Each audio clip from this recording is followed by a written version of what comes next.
Hey WILDR folks, Alicia here. We are going to be doing some post-ski mobility today. You are going to need some sort of rope or cord. So I've got an old broken band here, but you could also use just rolled up sweater or a piece of rope, climbing rope, or an extension cord that's not plugged in, something like that. It'll just be needed for gentle stretching. Anyways, let's get started. We're gonna get you out of here in 6 minutes or less. And we're gonna start today with some 90-90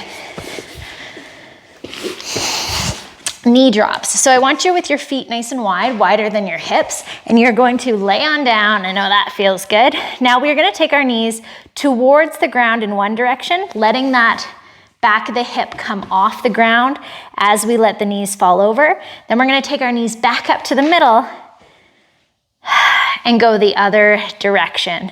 And we're gonna be doing this for about a minute here, just gently moving, feeling that femur rotate in your hip socket, but then also letting that lower back rotate as well to let those knees fall towards the ground. Now, don't force this. You don't need to be jamming that back knee towards the ground, but you do want to feel a bit of a stretch through the back leg, coming up through the hip. You might even feel it deep at the top of one of your hip flexor muscles that inserts a little higher on your spine. And we're gonna pick up the pace a little bit here, just for the last 10 seconds. I want you to go back and forth 3 more times. 2,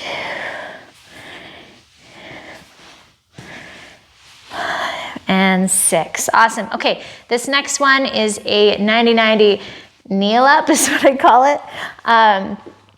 And it's going to be the most active movement that we do today, with your knees close to 90 at the knee, but they don't have to be. They can be a little shy of that.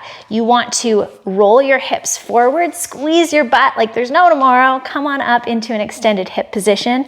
Then sit back down nice and slow. Your feet are gonna stay where they are, and I'll rotate so you can see me. And you are gonna windshield wiper your knees to face the other direction. And then you're going to stand up, squeeze your ass again, nice and hard, come back down, and then rotate again. And we're gonna do this for the rest of this full minute here. Now, as you get warmer, you might be able to get those knees a little closer to 90 degrees, but it does depend on the day. I'm really looking to find that hip extension here. Oh, and just lean into that juicy rotation that we get to feel. Good, going at your own pace here. You may find that you want to stay in your extended position for a couple more seconds, or you may find that you want to take the whole movement a little quicker to build some heat today. Either way, we've got 3 seconds left, so 1 rep left.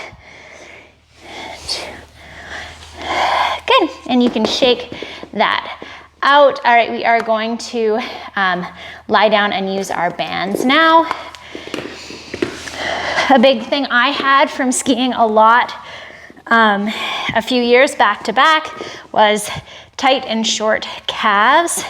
Now that might have been because my ski boots were a little on the stiff side, but I find that a little calf stretching post a ski day, oh, it feels so good. So take that band, put it around your forefoot, and we are going to, with a bent knee, find a stretch through our calf here.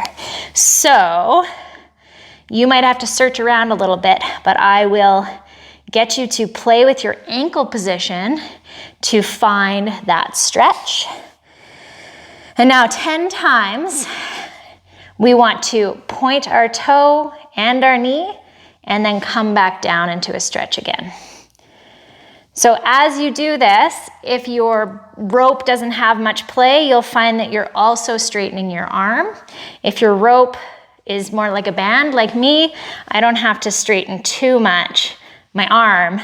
I can just use the stretchiness of the band to get that stretch going, and to have that resistance as I press into a straight toe. All right, now I want you to leave your legs straight and let your toes fall towards your nose and find that gorgeous stretch along the back of your calf. And we're just gonna hang out here for 30 seconds. Now, if you're feeling a lot of stretch through this bottom leg, you could come up, bring it up and bend it. But if you're able to, let's keep it flat. And remember to find some different foot positions to change where you're feeling this stretch through your calf.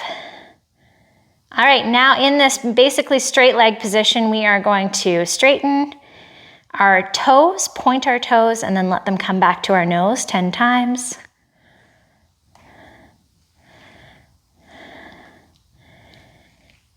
Good. All right, we're gonna do the other side. So put your ropey bandy thing, whatever you found, on that other leg. And starting, we are going to bend our knee, bend our ankle, find a stretch, and then straighten both, and then go back to that position with a stretch. This can take a little bit of practice to find that stretch combo for you. And again, some days you'll notice that stretch sooner. But make sure you play with your toes pointed different ways, because oftentimes our body is so good at finding the path of least resistance. So you might get into this position and tell me, I don't feel any stretch at all. And if that's the case, I want you to play with where that toe is pointing until you find yourself a stretchy position. One more toe point. And now leaving that leg straight, we are gonna let those toes come towards our nose. Oh, so good. And feel that stretch here. And we're gonna hang out here for 30 seconds.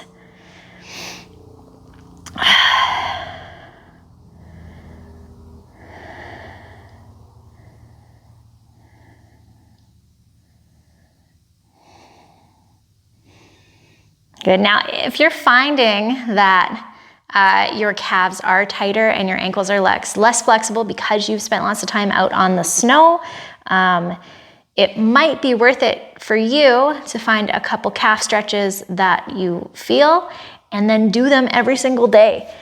When it comes to increasing the length of our tissues, it's more about consistency than it is about intensity. So if you're stretching them for a minute every single day, you're gonna make way more progress than if you stretch them for 5 minutes once a week, or if you stretch them once every 2 months. It's all about that. Consistency over intensity here. Now let's point that toe and then find that stretch again a few times.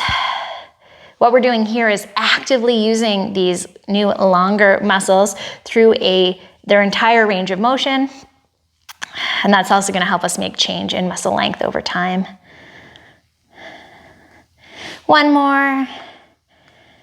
And all right, we're gonna finish up with a stretch for our hip flexors. It's also a little work for our booty. So what I want you to do is plant both feet, press those hips up towards the ceiling. Now, in this position, we're gonna stay, and then I want you to drop one hip so that it's pointing across the room, and then bring it back up to level. It's a small movement, but again, it might help us find a zone that we weren't stretching before and giving it a stretch. One more, and then we're gonna go to our other side. All right, dropping that other hip and then squeezing your butt to bring it back up to level. Good, now it's extra hard to keep this hip still as the other one moves. But that's what we're trying to do here. 3, 2, 1. Good, come on down. That is it for today's mobility. I hope you have a wilder day, and we'll see you next time.